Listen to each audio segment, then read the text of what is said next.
Ketidakpastian ekonomi global memicu pelaku industri perbankan bergerak lebih gesit dengan strategi mumpuni. Tidak terkecuali sektor perbankan dalam negeri. Di tengah kucuran kredit yang semakin pelit, seperti apa potret dan proyeksi industri perbankan tanah air ke depan? Outlook perbankan nasional akan dibahas lebih dalam oleh produser lapangan Desi Aritonang bersama Kepala Eksekutif Lembaga Penjamin Simpanan Fauzi Ihsan yang telah kami rekam sebelumnya dalam segmen The Analyst.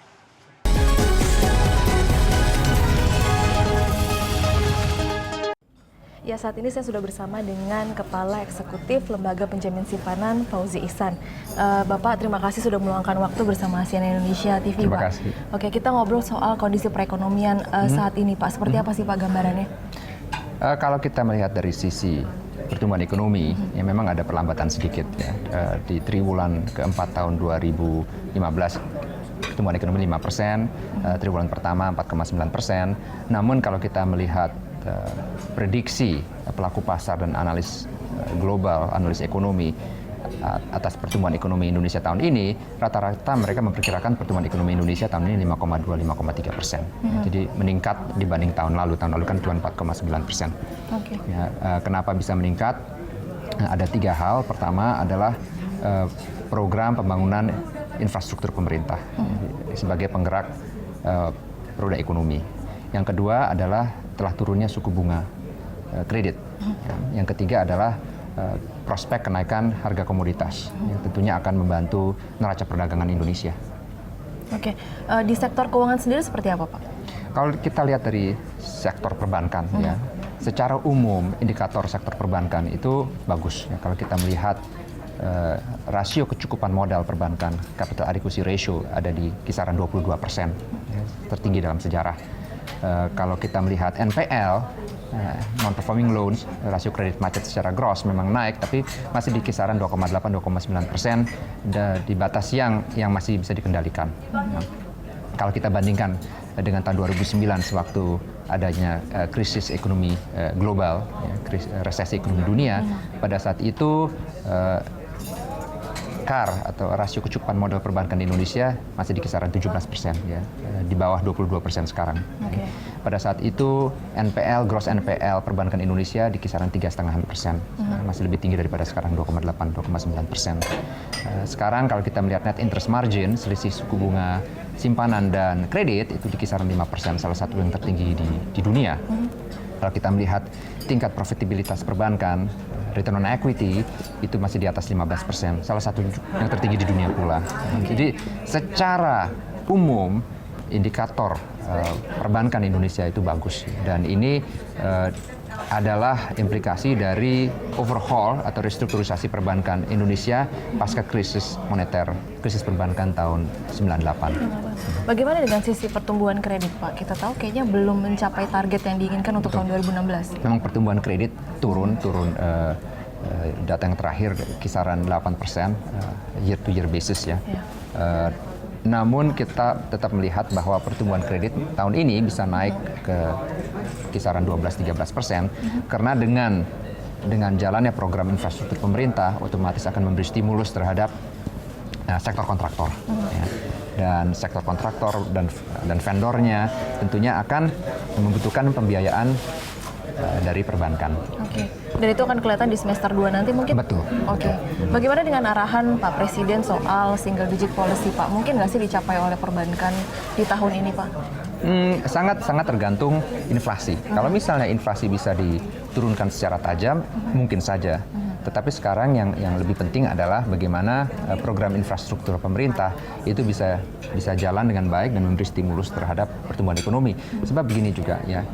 Kalau misalnya tidak ada stimulus ekonomi, ya, suku bunga bisa diturunkan secara tajam. Misalnya di negara maju, di Amerika Serikat, di Eropa, di Jepang, suku bunga mendekati 0%, tapi pertumbuhan ekonominya di bawah 3%, ya, bahkan bisa flat, ya, 0%, ya. Sehingga bisa dibilang bahwa suku bunga yang rendah bukanlah jawaban dari segalanya. Ya, memang membantu.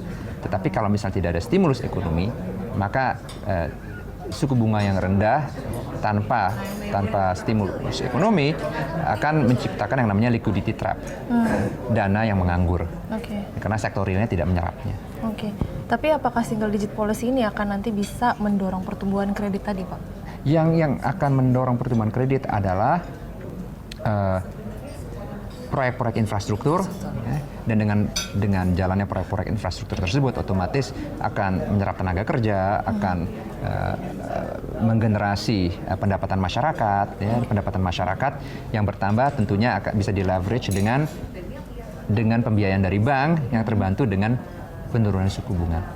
Oke, bagaimana dengan respon dari bank BUMN maupun swasta dengan kebijakan dari Pak Presiden ini soal single digit policy dan BI rate kita juga udah turun, bagaimana nanti ke depan? Kembali lagi, kalau kita melihat faktor-faktor global, ya, faktor global itu 2 tahun terakhir ini tidak selalu positif ya. Kita melihat bagaimana harga komoditas telah turun tajam. Kita melihat bagaimana pertumbuhan ekonomi Tiongkok turun. Kita melihat bagaimana kekhawatiran pelaku pasar akan atas prospek kenaikan suku bunga US dollar. Ini adalah faktor-faktor global yang berdampak tidak positif terhadap pertumbuhan ekonomi Indonesia. Sehingga yang bisa dilakukan oleh pemerintah adalah satu, mengenjot pertumbuhan atau pembangunan proyek infrastruktur. Kedua, terus melakukan deregulasi kebijakan yang akan menarik investasi swasta. Dan itu sudah menghasilkan, kalau kita melihat foreign direct investment sudah naik pertumbuhannya. Oke. Sebelum kita bicara soal pajak nih Pak, dengan segala indikator makroekonomi kita dan perbaikan likuiditas perbankan, LPS ada kemungkinan untuk menurunkan lagi LPS rate di sisa tahun 2016 ini? Harus dibedakan antara BI rate dan LPS rate. Ya. BI rate atau nantinya reverse repo rate, ya, Bank Indonesia itu adalah suku bunga kebijakan, ya, suku bunga acuan untuk kebijakan makro, ya, yang disesuaikan berdasarkan ekspektasi inflasi dan objektif untuk menurunkan volatilitas kurs dolar rupiah. Ya. Sifatnya forward looking. Ya.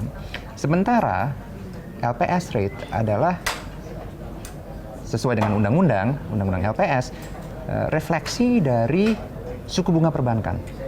Jadi mekanismenya adalah BI rate turun dulu, lalu suku bunga perbankan turun, baru LPS rate turun. Kenapa? LPS rate ini adalah suku bunga di mana kalau misalnya bank memberi atau menawarkan suku bunga simpanan di atas LPS rate, itu di atas suku bunga pasar, di atas tingkat kewajaran. Nah ini yang diamanahkan di undang-undang.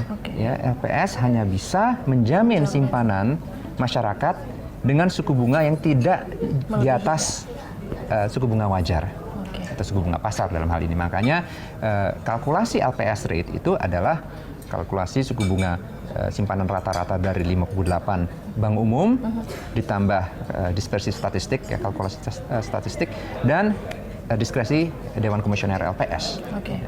Jadi sifatnya itu reaktif.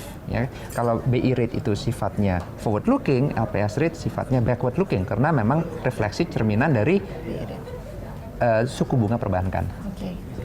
Sekarang kita pindah ke soal pelaporan transaksi kartu kredit yang diwajibkan oleh 22 bank melaporkan kepada Dirjen Pajak, Pak. Boleh minta komentarnya, Pak? Saya rasa kalau misalnya ada dasar hukumnya, ya, dan objektifnya adalah pada akhirnya untuk menggalang potensi penerimaan pajak, syah-syah aja. Apalagi kalau memang pengguna kartu kreditnya telah membayar pajak sesuai dengan peraturan. Kan ini akan menjadi masalah bagi yang tidak membayar pajak sesuai dengan aturan, kan? Soal tax amnesty nih Pak, tax amnesty kita tahu sedang didorong oleh pemerintah. Likuiditas pasti akan bertambah. Seperti apa Pak untuk LPS?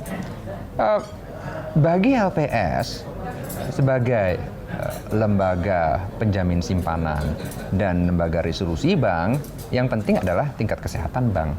Ya. Likuiditas yang membaik tentunya akan membantu. Ya. Dan membantu kebijakan OJK, kebijakan pemerintah. Tapi LPS fokusnya adalah memastikan bahwa simpanan masyarakat aman, masyarakat nyaman memakir dana mereka di perbankan, tidak perlu khawatir jika ada bank yang ditutup selama dana mereka tercatat di bank tersebut sebagai deposito atau simpanan, dan selama mereka menerima suku bunga di bawah suku bunga LPS, maka simpanan mereka, dana mereka dijamin. Jadi prioritas LPS satu adalah memastikan masyarakat nyaman dengan simpanan mereka di perbankan. Yang kedua adalah jika ada bank yang gagal, LPS siap melakukan resolusi. Tapi tax amnesty akan sebenarnya akan kembali menguntungkan bisnis bank ya Pak ya?